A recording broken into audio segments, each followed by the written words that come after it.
Good evening. Good evening, and thank you all for coming. My name is Cecil Giscombe. I teach poetry here, and I'm very pleased to welcome you to this evening's reading by John Keene, who's come to us from all the way from New Jersey. And I'm very pleased to see all of you here, to see this room full of people. That's a very good thing. The last reading of the fall semester is coming up. It will be Victoria Chang will be here on the 26th of October. Tonight, the first reader this evening is Jared Robinson, our own Jared Robinson, candidate for PhD. Introduce. I hope. Yeah, we assume. And he'll be introduced by Jess Lazar.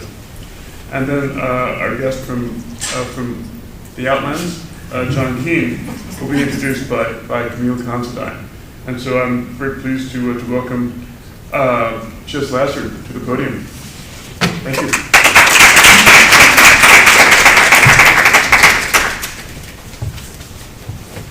Can you hear me? Yes. I can hear myself.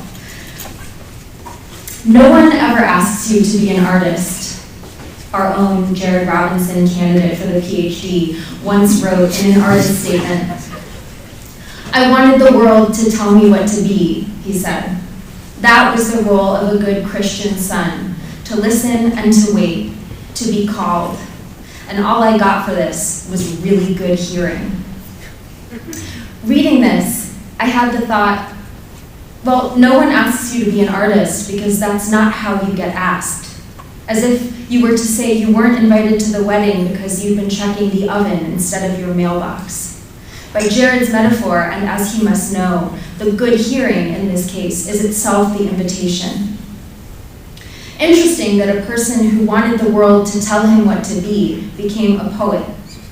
By this logic, we might even see poems as self-help instruments for good Christian sons with really good hearing who want someone else to make all their decisions. In poems, this thinking might go, you can do or say anything. In fact, you have to. You have to do something, and you must learn for yourself how to discern what to do.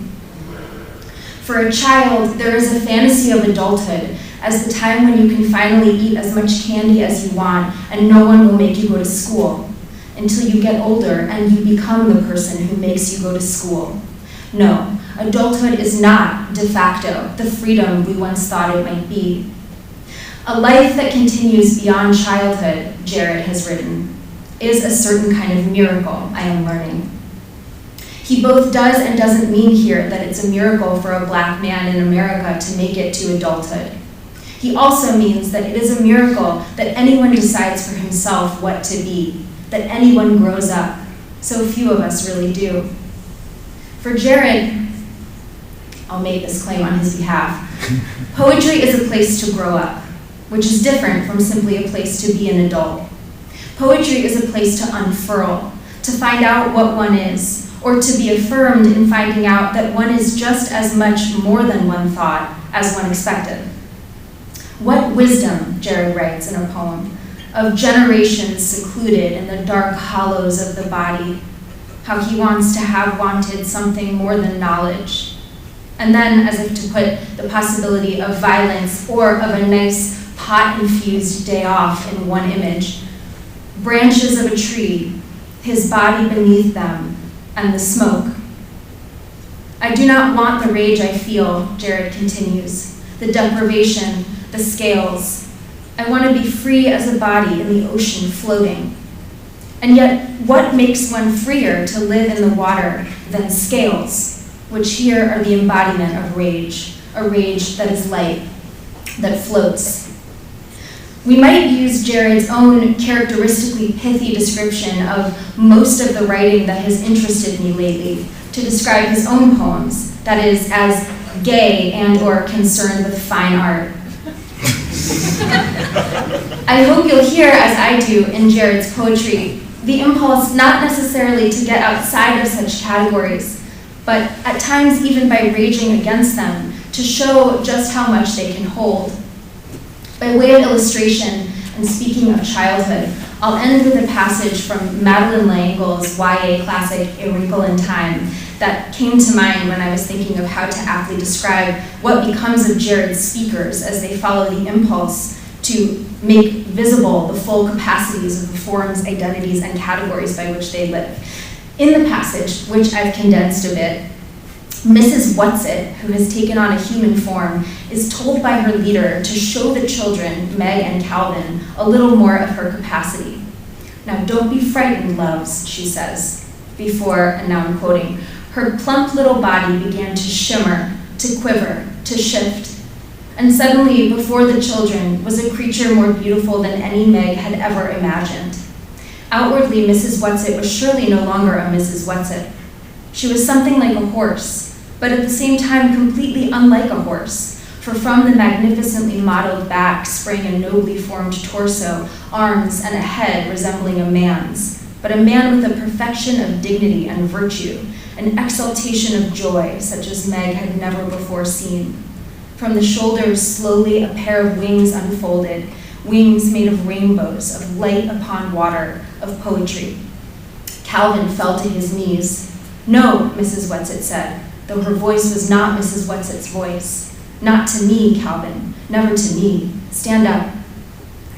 Jared, I'll invite you up here now to be an artist. Please welcome him.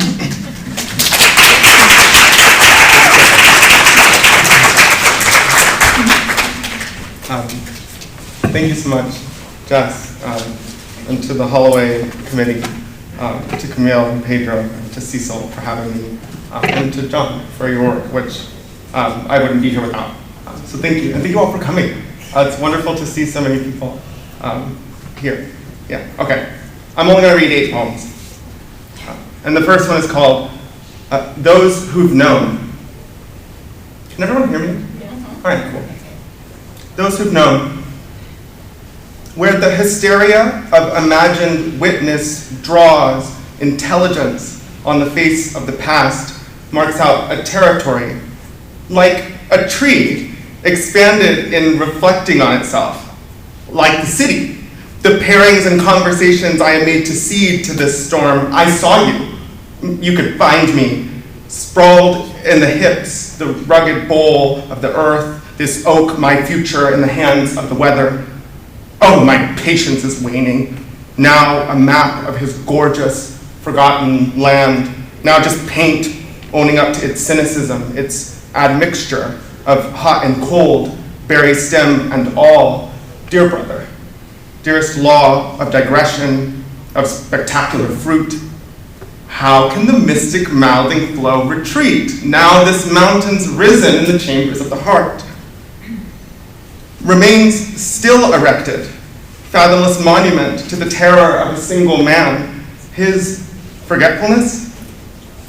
Tell me something I don't know. In the snow, in those foothills, lies an imperceptible cave where is stored the hold of all my family's longing, a frantic disavowal, that bauble of headstrong lust. To make good on it, I salute again the carvings of my promised land, and surrender to the avian migration, a telltale hollow in the grove of my passionate belonging, flown. So let pain come of it. I am made ready by the moon, gone missing among these tired acres, the clouds, my desire to end this, ready cocked. Letter writing. This is a translation of a Baudelaire poem which is normally called Correspondences, but I call it letter writing. All this world's a house for worship where living structure sometimes comes out with the craziest shit. There we were, in his garden of significant existence, wanderers, where we could be seen and known to have being, meaning as if we were only shadows ourselves cast across vast distances riotous with booming, infinite shadow, all one darkness, vastness like the night, like clarity, all sensation calling out, all mutually responsive. But the perfume of our newborn flesh, sweet song of Pan, chartreuse as new blooming wheat, and of anyone, degenerate, wealthy, and winning, went into the world as that without boundary, expanded. as the gifts of the Magi heralding the first transcendent experience of sensuality, of spiritual sense. The overcoat, like the Google story. I say I don't believe you, lavender. I don't believe in grace. Not like this. Your face forgetting mine, or a general mood, the forgetfulness of a life in motion. That's the problem with pictures. The world, what shrivels away in images, the smirking face or false teeth in a surprised smile. I recall my undesire for knowing you all. What courtship grew in interest only to crush us, loosed embers of love, apparent. It has always been thus, no matter my will to life, but to another, to a life of escapes. The color and possible outcomes turn in moonlight as if driven by the access to access. And the way my breath gets smeared along the sky, the stars screaming, touching your hand, touching your face, the bald spot tight to the middle. In the dream, it's not him again with some stupid structured book bag. It's him, looking down like he's made to in that jacket I picked out, seen here in an image I sent to my mother ostensibly to show her a yellow turtleneck. He leans in, not him, corny as always. The jacket over his arm is folded, and I never saw him again. Water fills these lines to glistening in the road again this springtime. Even what time spilled into his lap glows. The leitmotif he describes here, a gesture of overturned interest, gross, a drowning for how obviously it is unreturned yet. And yet, he makes a point to touch the spot, just to the inside of my knee. Isn't anyone getting this down? In evidence, his expression, a record as turned, the dandelions sprayed over the yard, cling to passerby, all desperate in their intention to come to flower elsewhere. And isn't this elsewhere? Oh, you. What is left to be done? What is to be left, I finished. So accomplished, what is left to me? Suppose we'll see, or the overcoat, the wheel, the summer's lawn, all white. Forget it. Innate, hungover, and alone. Intensity as the call to action which is the city, a little morning cry heralding a day of pointless shopping to kill the doubt, save the feeling that whatever I said must have been inadequate, not for not being not good enough, but for the horror of the story he told me. And then, how to say this? That day, we would cross many bridges as we came to them. That day, the water turned from red to blue to black, to mark time, paysage. His shirt, sweat-soaked, unbuttoned past the sternum, reveals an ovoid birthmark. Here's a sunset for you, so you think of something. The workday.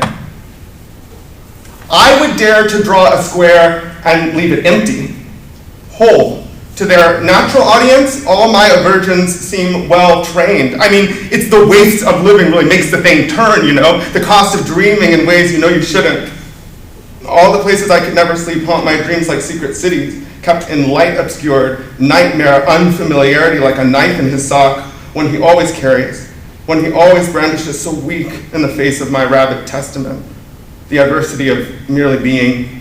There, in the throes of a triumphant reevaluation of a life, face like a mask of little clarity, face like a porcelain figure, editing itself with time from gilded newness. His expression is of youthful lust turned to off-blue questions flecked with light. Meat, goat, weather. No one believes in the insides of their body until they see them. Blood, bone revealing on a fingertip torn open. I'm trying to save, or at least say thank you, for the patio someone else shattered a glass on. Not even an interior. Not even gore, really. Anyway, he, the ugly boyfriend of somebody you know to be in New York City, now immediately loses interest. And before you know it, you are alone again, out on the street. Some dolls claiming to have snuck by you, back within, the others scattered to the city, to the night. The wound, regardless, this memory still is, just making it all up. As the present can't help surpassing the past, to make sense of it, recourse to the negative is not ideal, as nihilism is a radical and decadent materialism, or at least I'm sure my hand hurts. he of the two ladies, meaning his mother and his wife.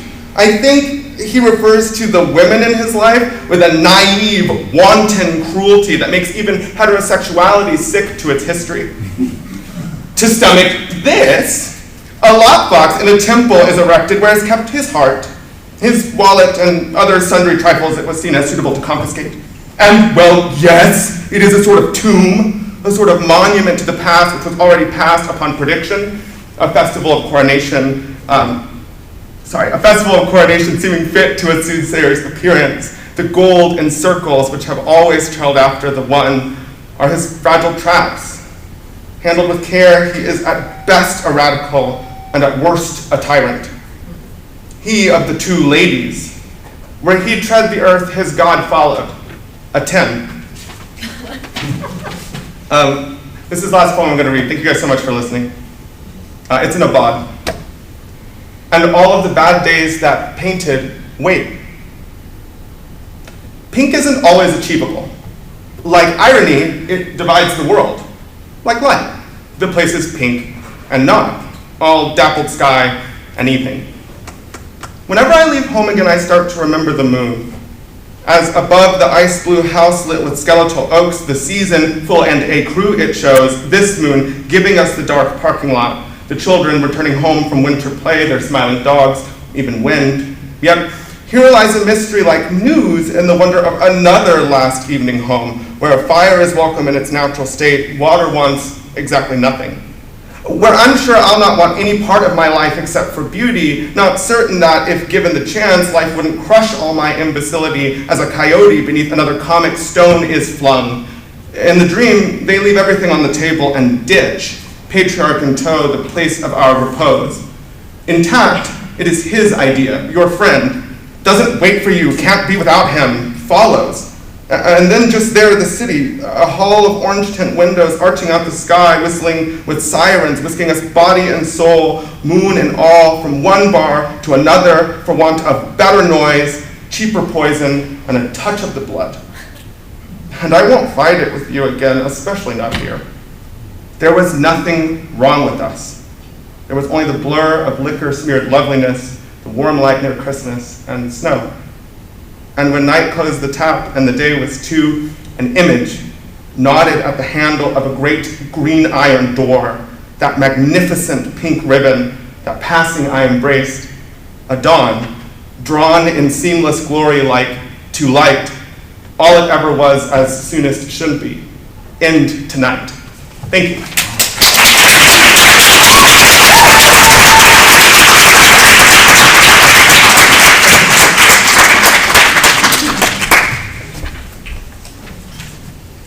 Sure, stunning. Thank you. Hi everyone, I'm Camille Considine. This semester, Pedro Rolon and I are serving as the Holloway graduate student coordinators, and so it's my great pleasure to introduce John Keene. It always feels like John Keene is trying to get back to desire. Desire to see, to conceal, desire to surrender, desire for remembrance and rupture through sound. In Annotations, his first book, he says, desire is, among other things, a function of repetition. Keene's work gives us another way to think about Black sociality, Black abstraction, and the horizon of desire, desire parsed down to its constituent elements, to stark cries and unbearable crackling. This desire is not without burden. In Playland from 2016, Keene describes grief as in and on you, and this slows you and stills you, weighs more than two bodies or many bodies inside your body. It's like the bodies are breeding bodies, metastasizing bodies. Grief's excess spreads out over a distance, changing and holding its objects with a heaviness. In a recent Post-45 cluster edited by Brittany Edmonds, Fred Moten wrote a letter to John. It's not that the erotic and the elegiac haven't always gone together. It's that the ways that they get together stay more thick, more desperate, more abandoned. The erotic and the elegiac have been together since Annotations from 1995, a kaleidoscopic series of extended annotations about Missouri childhood, AIDS, the theory wars, gentrification, history, and play. Here, we can hear him writing with Samuel Delaney, and Tazaki Shange, Lynn Hajinian, and Erica Hunt, in precise and clear sentences that build, and not seeking to chase either opacity or beauty, arrive at both. A section entitled A Fathoming Beneath a Flourish of Notes, an exegesis, remembers children learning to read slowly, which taught them to appreciate the oral potency of words. This slowness is the careful attention of desire, and so interpretation becomes a subtler way of seeing from Carolangale to the threat and the promise, Palmares. Keene's next book, Seismosis, was a collaboration with the artist Christopher Stackhouse, first published in 2003 by the Center for the Book Arts, and then in 2006 by 1913 Press. The poems here are sensuous, rhythmic, more deconstructed. Field sets us up.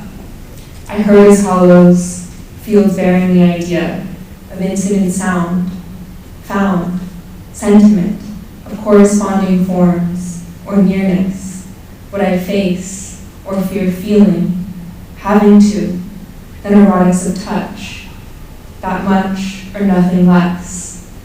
The colons that punctuate this poem aren't statements of proportion or explanation, but a kind of paratactic opening onto something hidden, something to fall upon. Maybe this hidden thing is history. Counternarratives from 2015 opens with James Baldwin's "Perhaps then, after all, we have no idea what history is, or are in flight from the demon we have summoned," and ends with a demoniacal settler colonialist dystopia. Between them, again, desire for a different historical relationship, to convey to you the truth, and strength to still these desires. In Punks, it feels like Keene is always playing with desire. The first section, Playland, starts with the Reginald Harris epigraph, "Your tongue in my mouth," rhyming. Later, a fist becomes a passkey to openness. Keene's way of remembering the open body, according to Moten, speaks of the fluid secret of the scar, ex voto in the sound itself, dissolved, enfolded in the vivid whole, in the vanishing point, in the sound of love, in the square, in the plaza arms, in the resonant garage, in the penitent refrain of the beautiful horizon. Here, we can now hear Keene writing with Mos Def, the Grinder Bio, Pamela Sneed, Jay Wright, Diane Brand. His punctuation is relentlessly dilatory, lingering and bending through memories of Belo Horizonte, the Napoleon Club, Western Avenue, Newbury Street, the Pendulum, the Whispering Grottos, the Fens, even, in all places, Boston. John Keene is a poet and novelist from St. Louis, Missouri. His 2022 poetry collection, Punks, New and Selected Poems, received the National Book Award for Poetry. A member of the Darkroom Collective, Keene's honors include a Whitting Award and fellowships from Cave Canem, the New Jersey State Council of the Arts, and the Pan-African Literary Forum, and a McArthur Fellowship in 2018. He's an associate professor of English, African American Studies, and African Studies at Rutgers University, Newark. Please join me in welcoming John Keene.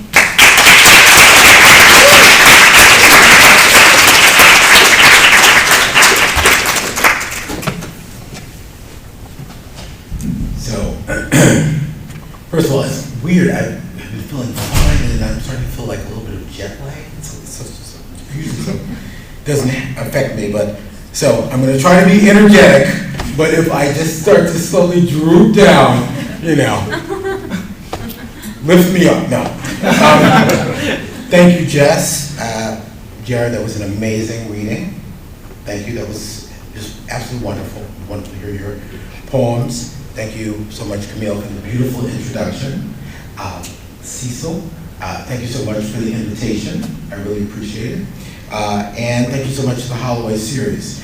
I have to say, I was saying this to Cecil, I've been to San Francisco and Oakland many times, but I have never been to Berkeley, so this is a special treat to be here.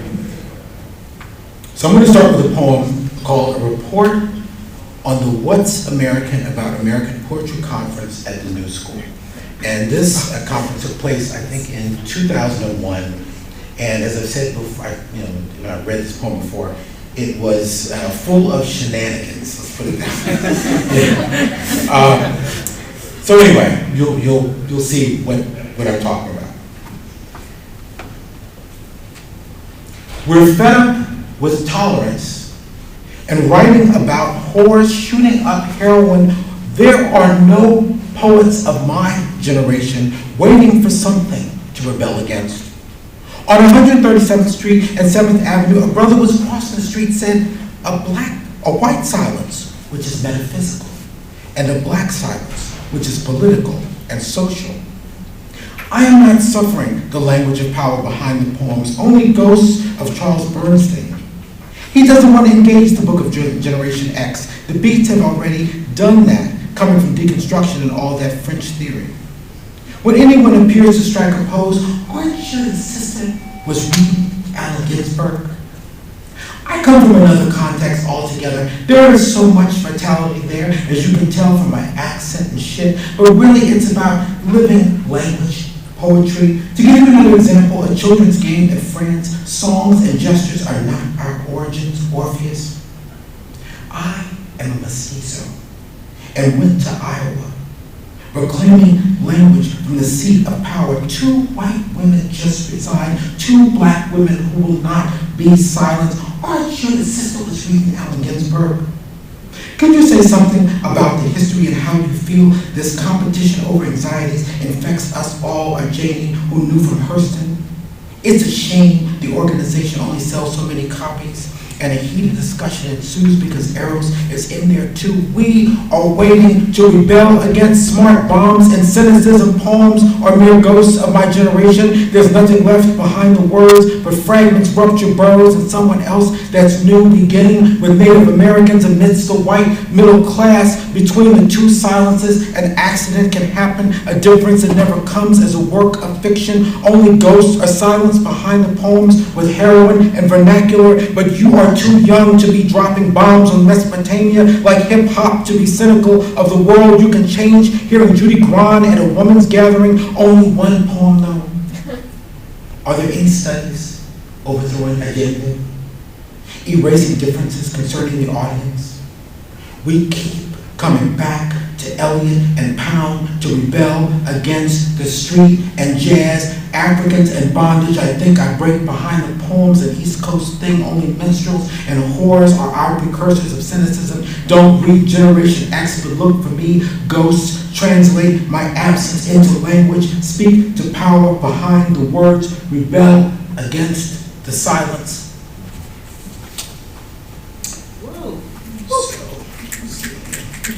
Again, usually I have a little playlist, but after hearing Jared read, I said, okay, I'll mix it up a little bit. When I was younger, I would go to these poetry readings, and the poets would be flipping through the book, and I'd be like, come on, you don't know what you're going to read. But then they read something, you're like, oh, okay, I love this. This is great. So, okay. Try to remember that South African man.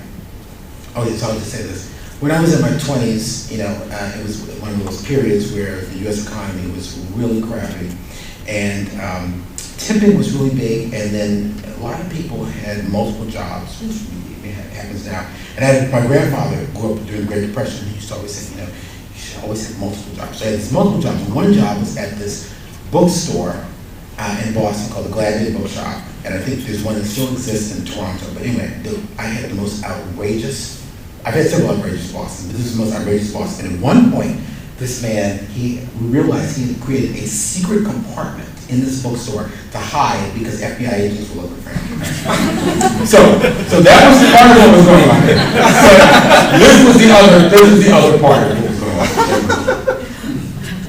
Try to remember that South African man. Sometimes I try to remember the name of that South African man who insisted upon being called colored, even though in this country he would have qualified as black. He was more attached to that than any other identification. He was more attached to that identification than any other, such as older, dapper, tourist, uncut, speaks Afrikaans, wears glasses. His hair slipped under my fingers like lamb's wool. He could tongue longer than any guy I've come across thus far. What did we talk about as we lay on the comforter in his hotel room, getting around Boston on foot? How we both considered studying architecture, apartheid over there, racism here, especially how Black Americans have achieved so much in comparison, how we seem to take everything for granted, back and forth. Imagine if just bitching about inadequate schools and lack of housing could land you at the bottom of a ditch, he asked me. But it happens here too, I protested. He smiled. Respect your elders, even if they're lovers. Be quiet now. And then his palm covered my mouth and nose, leaving only a tiny slit for me to breathe. This is how they held me before they began to beat me, he said. Then he rained down another round of kisses.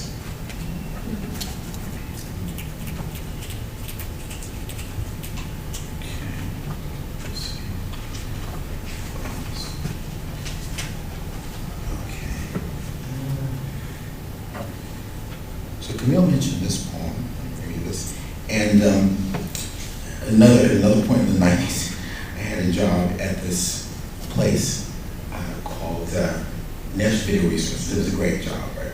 And I was a graduate student, and I got to put together this video catalog. I was working, it wasn't just me alone, this video catalog on race. It's really exciting, you know. Oh my God, this catalog is gonna go out there and people are gonna read this and they're gonna watch all these videos and, you know, they're gonna educate themselves and they won't be, you know, ignorant about race and racism and white supremacy. Oh, I really know, talk about utopian beliefs. But anyway, at this job, one of my coworkers is the person to whom this is dedicated. His name was Phil Horvitz, and we used to have a ball. We just like keep each other laughing all the time. And then at one point he was saying, my boyfriend, Nayland Blake. And I was like, your boyfriend is the artist Nayland Blake? And he said, yes, my boyfriend is the artist Nayland Blake. And Nayland Blake used to do this performance where he would dress up in a giant bunny suit, and Phil had choreographed it, I guess. And then, you know, Phil would be in the bunny suit as well. So anyway, so soup refers to a lot of things, but it's for Phil Horvitz. Suit for Phil Horvitz. If sorrow is a suit, its way is incalculable. One day he's gone and you put it on. One day he's gone and it sews itself inside you. Mourning drapes your skin in its invisible fabric. Every memory furs atop of prior memory. Your limbs, your features, your senses extend themselves to accommodate the sadness. One morning you wake to try to wear this new suit in the bathroom or the bedroom, in the shower or at the front door, down the stairs, at the stoop to the walkway hovering before you, and you finally realize you are carrying another body, his body, your former body. Your bodies together in and on you, and this slows you and stills you, weighs more than two bodies or many bodies inside your body. It's like the bodies are breeding bodies, metastasizing bodies, so much bone and vein and hair, and you touch the force, the heat of the seething arteries, feel the sheer tonnage moving and pressing in on you, grief's scent like the first breath in a foreign country, and you fear your entry, but you're already in. You think of flight, but woe offers no exit. You sing, you weep, you dance, but there's no way out except one, through your own skin. This one, heavy with sweat, matted, half shed and broken by a delta of scars, smelling of something familiar, indiscernible, and animal, slick and smoldering like volcanic rock, as white as ash and death itself. Take it. You take it. You take it off.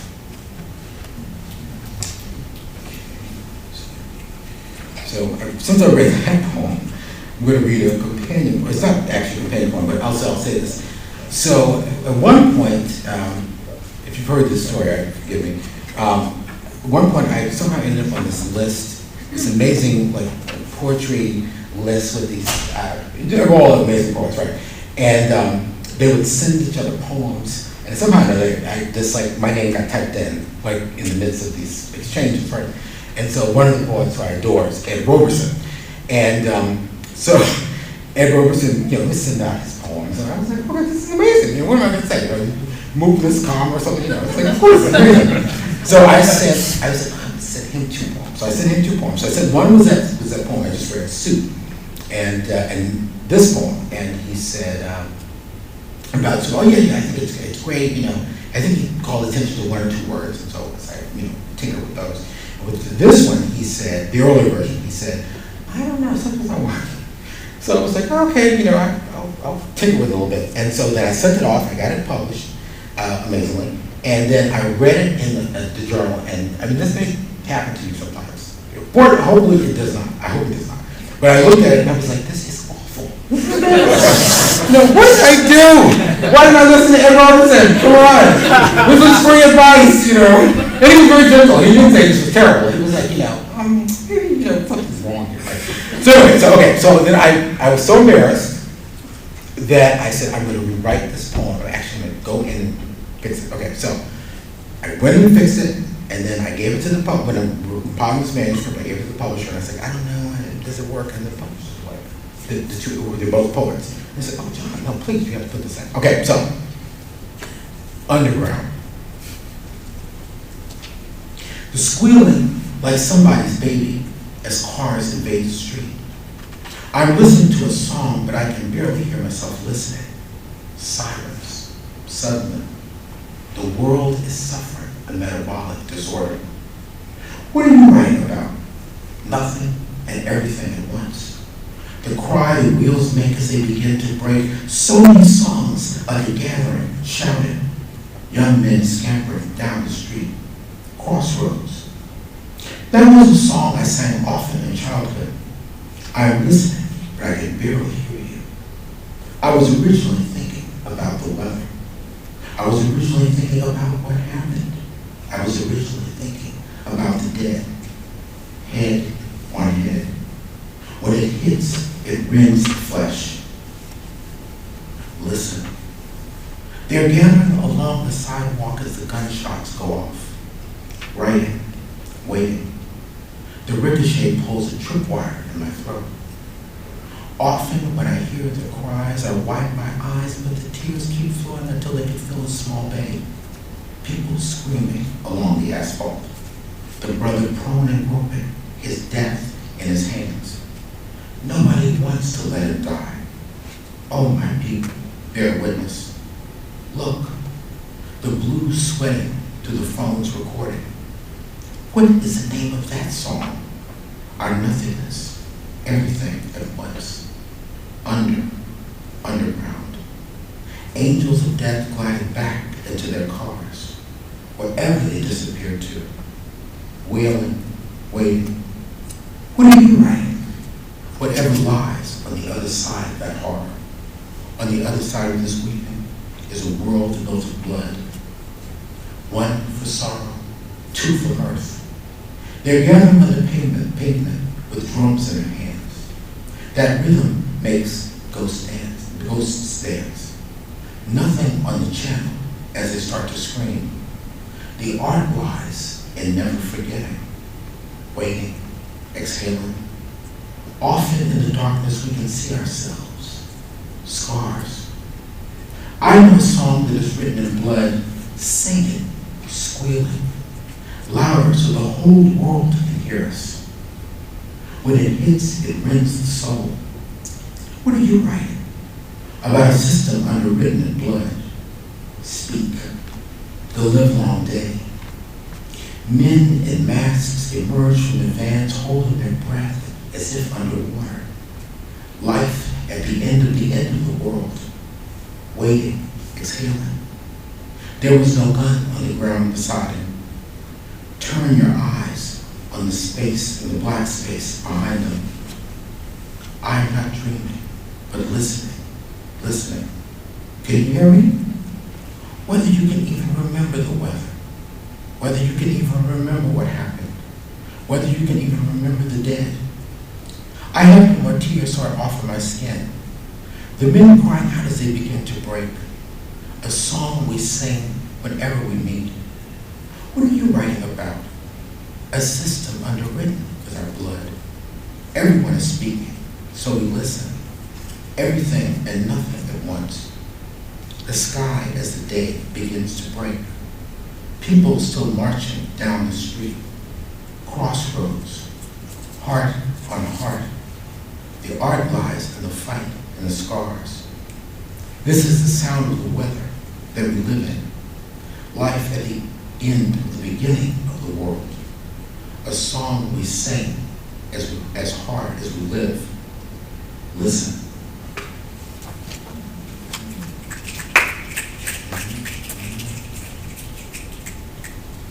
I'm going to switch gears here. So this poem, so a few years ago, Camille mentioned that I worked on a book with Chris Stackhouse, who's a great poet himself. And we were talking, and he said, John, I'm reading all these poems that are written basically by people who are reading the internet. And I was like, we're all reading the internet all the time. I was like, And I'll say, I've done some animated, is it GIFs or GIFs? I don't know. This is so passe. I mean, the whole idea of GIF is passe now. But anyways, I did some animated poems, GIFs, or whatever, at one point in the late 90s, early 2000s. I thought it was like, keep it up. And then I said, more interesting thing would be like one of these apps. So this is called Grind. And I love poems that can be read in multiple directions. So this poem can be read in multiple directions. So I'm just going to read just read it across, right? It can be read straight down and, zigzaggy and all kinds of things.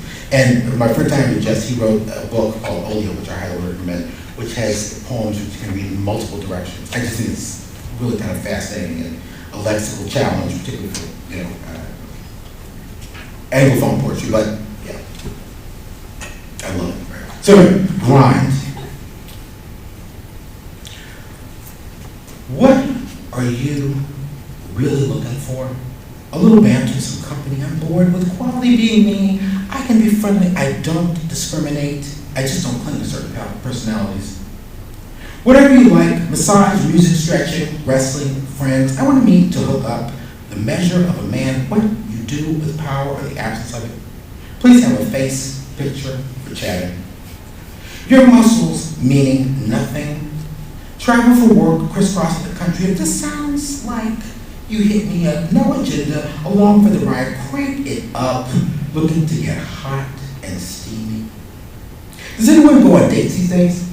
Exploring possibilities. I like bears or the idea of bears. I appreciate those who read, buy, discreet guys, open profiles, love to laugh and laugh to love, looking for fun now or in the future, 420, despite what the GPS says. Not into games, simply complex, born this way, fly guy. What's good is my dog. What's up? I like tops. What's down? Yes, he knows. Locked in, ask if you must. Originally from New Jersey, lover of libraries. The package gets the most press. It is what it is. Be smart and mature, unapologetic, big man, regular masculine, not into facts or femmes, enjoying life. Can someone buy me a drink if it's a six-pack? I have only a heart to offer. All-American bro next door, small town bunny, rather buff dork, searching for similar, no one over 30. I'm a real cool dude till Monday. Back up though, I can't breathe. Have to just smile like you're my next ex. I am your gate agent, free, no pass, try again. Messages do not always get through. Cocktail, beer, cigarettes, blunts at my house. You have to have a lot of backbone to live the life you want. In the journey of life, where do you fit in? I want younger, passion like it's golden, yellow on the outside. What's within, no worries. Twinks are pretty boys, grenades, need not apply. Show me what you got, color buds and carnage. I'm your guy. Welcome here, rub my belly, bars suck. Just seeing life unfolding, brains and brawn, available for whatever. If you've come for a funeral, you're too early. If you've come for inspiration, You're too late. Pick no response. I don't answer to sub. I answer to Master and Harry, a sense of adventure. If you can handle the heat, personality enough, penchant for sleaze, I only look innocent. Random words, disease-free, chemist by day, homme fatale. A cute sidekick to boot, screwed up, give me a buzz nevertheless, but here for friends, got a thing for black guys. I want a reason to delete, probably bored, I kinda sing opera. Nihil ex nihilo, hi damn it. Don't bother me, scrappy little fucker. Unflinchingly honest, got a thing for white guys, exploring laid-back, cool Latino, cool Latino, mind-talking, open to new anything, rugged, seeking the same witty leather, maybe, most likely in a sling, not into hookups. There I've said it. I'm a bottom, not afraid. I'll stumble into something to start connections, closer to my age. I long to be the person my money thinks I am. Nosy, flying through faceless torsos, men, not boys. Hiker, biker, usually shy but bold. Kind of seeing someone blast in a glass. Who do I have to sleep with? Daddy is my job. I'm half serious, seeing what's doing, travel outdoors, partner in crime. It's 4:45 somewhere. A sense of humor, no expectations, expect the impossible, all in one body, play NSA, keeping all my options open. I do have a face pick, fetish, feet or ankles. Just got back to the place I want to be. Yes, I'm shallow. Go ahead and shoot me. To be a man, step up to the plate. Bend over, husky, beefy, piggy. In your city, single, good for snogging, waiting for something. You be too. DMs welcome. Text or sex is my love, your drug, a work in progress. What will they think of next? And I'll say, a lot of the stuff in that poem I do not agree with, but that was things like our own lives. Let me be clear about this. Yes. Let's see. Just a few more. This is I was going to read a San Francisco poem, but I said it's kind of long, so I'm going to skip that. 10 things I do every day after Ted Bergen. This is a New York poem. This is a NYU poem. And this is my life when I was a student at NYU. 10 things I do every day after Ted Bergen. Floss my throat, wash my feet and glower, kiss Curtis at 7:30 to shake him, feed Kitty philosophical tenders, stroll the valley of dirt to Journal Square, keep faith like a Benedictine under the Hudson, work like a yo-yo, nap like a bear, address endless emails to forgotten writers, jack the meter to stand tall, drink lust as if it were spring water, walk through the muse when the coast is near, leave my friends in shadows, generous margins forever. And just a few more. I'm going to actually read this poem. It's totally out there, but I'm fascinated by things like acrostics and sort of secret ciphers in work.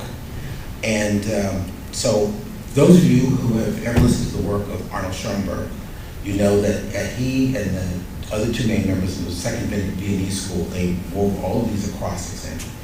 So anyway, so this is a poem where I was trying to write this poem years ago, right? And so it's not in this book, but anyway, but it's got all these acrostics. So I'm going to raise my finger when we get to the acrostics, and you'll sort of see, you'll be able to put together maybe what's going on. It's called Dritte Acht, Brentwood, 1945.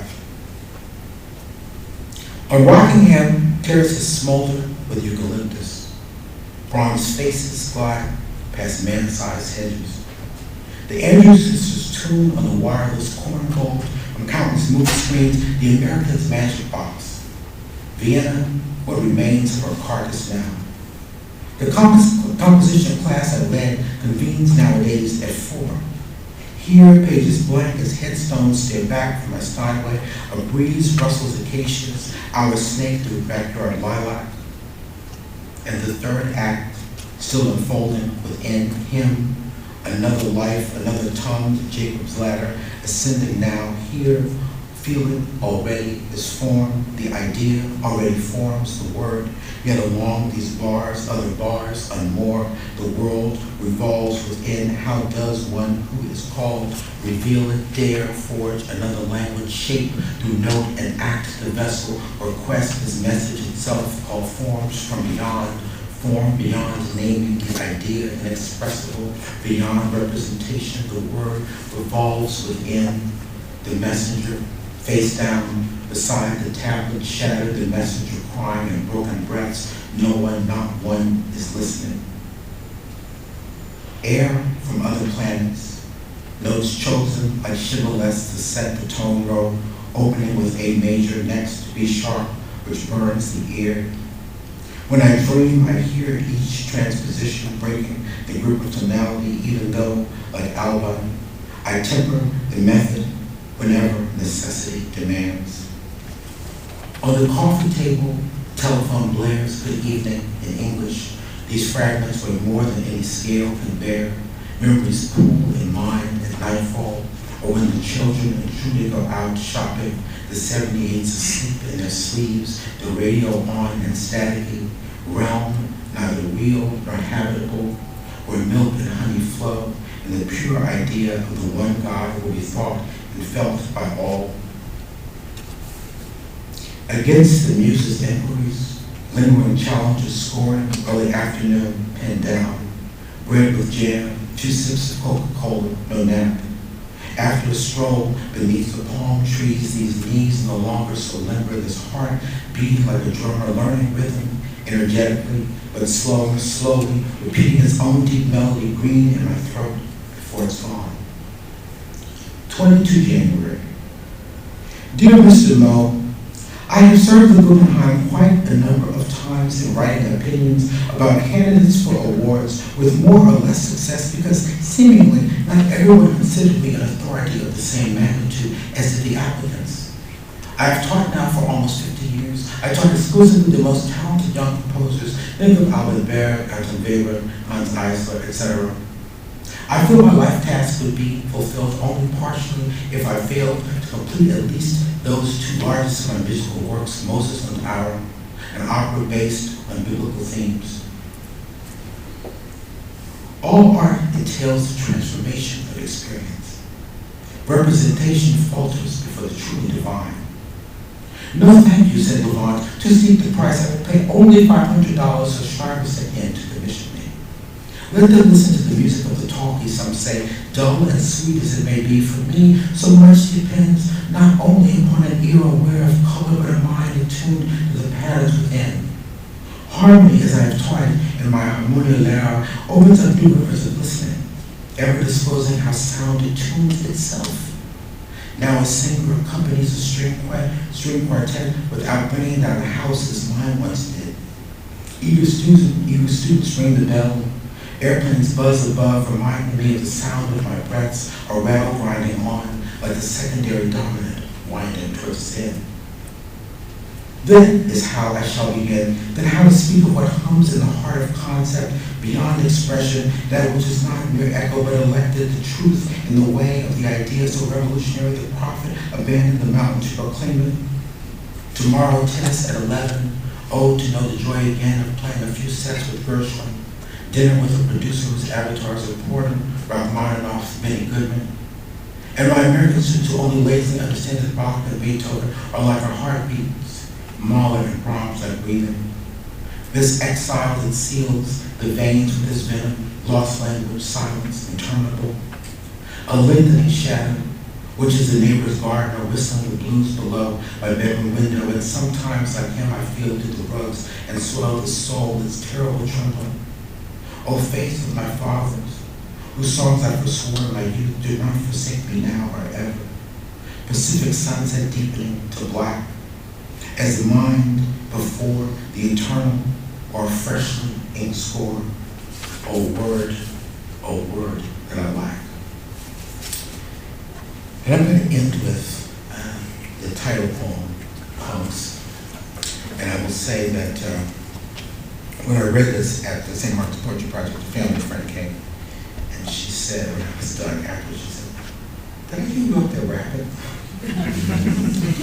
So, and I would say this was commissioned by Visual Aids, by Andrew Blackley, Visual Aids. He said you can go to one of the special libraries at NYU and there were these different boxes you could go through, see what you wanted to write about.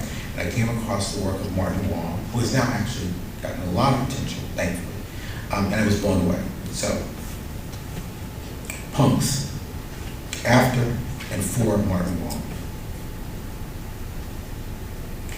Hypnos on the headboard.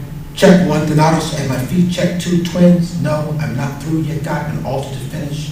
For a patron, cityscapes for East Side connoisseurs in 256 colors. Can you pick some? Hold still for a vein to stick one. Came to New York from SF game on the sign of Gentry who owned Phoenix's first casino. Not just some Chino who don't come from nowhere. Erte, Chagall, Picasso, Redon, Leger, Lawrence, Trigo, Modigliani, Vlaminck, Renoir, Miro, Sharp Days, the places, the fringes, the faces, the maze of the city, the pretty Ricans who embrace me. The inner spaces I'm drawing, the firemen kissing the headboard, skateboarders flying, the streetwalkers, heroes, the comic book heroes, the smoky brown rubber fragrance on hard dicks, the fierce animal smells like man in Hell's Kitchen, the aroma of horse shit, sagebrush and sweat, war, and the rumors of war, sweet oblivion, the rooftops, the bridges, the beat cops, the tunnels deep under Hudson and Clinton, Stanton, and Forsyth, the body odor I tasted, big heat, we carry ghost traces of adolescence, the impatience of waiting. Who knows what we're fleeing? African temples, kids hanging, and Lady Liberty, Hypnos calling out, do you hear me? The clowns crying out, do you want it? The fast fame, the beauty, the sweet lips, the tags like dope lyrics. The Beast Boys cider after nightfall, not sleeping with Donna and Patsy on vinyl kids, creeping to clubs like they're keeping work hours at balls between First and C. We've been hitting and drafting each line and angle I'm seeing moving like Bruce Lee as if we're dreaming of subways, the brothers of bricks and the dealers of lovers, the smokestacks, the colors of fantasies I capture, angels and fairies and platforms and action. The demigods and demons of Demimonde, the feral girls and monsters out twirling at twilight, the static before and after a nightmare, beauty without dangerous counterfeit. In my youth, I pursued it, wandering the earth, the restless spirit. Who has ever escaped this melody all those years and possessed me like a subliminal bass line, filling the heart of the east side on a wet summer night, the rapt eyes of my hoodlums who came when I needed to smile on your face, perpetrating disgrace, don't erase me, your history you lie here, whoever wins loses the path and chooses the art world, just uses whoever's closest paintings or lottery tickets of the rich and overprivileged. Hypnos calling out, can you feel me? The honest card saying, can I take you to Berlin, St. Louis, Tokyo, Paris, men of weightlessness on a precipice? Like long hoped for a fuck with Joe Simmons, Martin, I love you, I'm a voluptuous dude. In the end, you find yourself betrayed. There's only so much a painting is capable of. And you remember the fire this time, the streets of Chinatown, home, and here, pagodas, the semaphore, the nights before, the opening, the drugs, and the dreams of Bodega Soul, how Pedro Sandgaze wasn't cut out for the business getting beat like a snare drum in Newark. Those days passed like special attacks, psionics like the Pentecostal church on Avenue B became the art bar. Say the robots, this is going to be the last picture show. Everything must flow, every dream must flower high as the water towers, topping every building on the horizon. Everyone who is no one is going to like ice smoke, like ice, like smoke, like dew, like the only ones who truly could reminisce with you. Hypnos, whispering, can you see me? Donatos calling out, we'll be together soon, as if the moment in these paintings never existed, as if the culture has irretrievably shifted, as if between us weren't like sunlight through an open window, as if Eureka were not a place of discovery and shadows and chainsaw Valentine's days and ways of saying adios. Turns out I'm the same as you, positive without the symptoms. You can come visit me here in New York. We can eat good and drink lots of carrot juice. The joys and sorrows of being a painter are almost identical to being a serial killer. The solitary quest, the thrill of the hunt, the compulsion of trying to complete an imaginary set, the suspense, the urgency, and finally the uncontrollable spasms, the ultimate seconds of being life and death.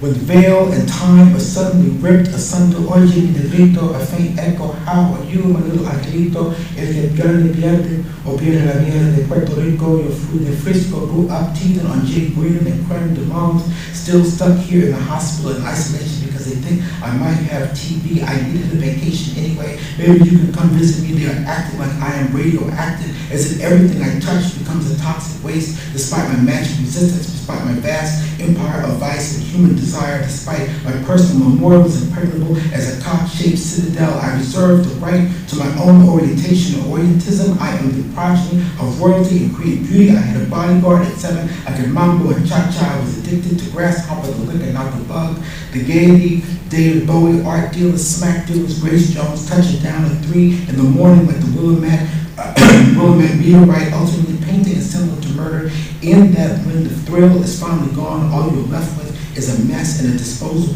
problem.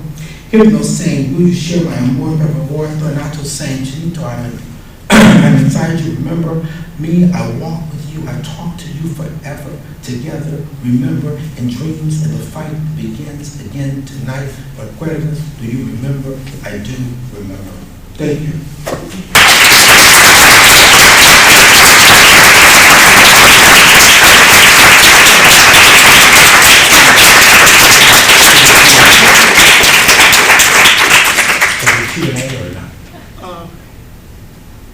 We're going to need to get to dinner. Okay. Why don't everybody come forward, mingle with the poets, the introducers, for a few minutes before we take off. Thank you all for coming. Come back.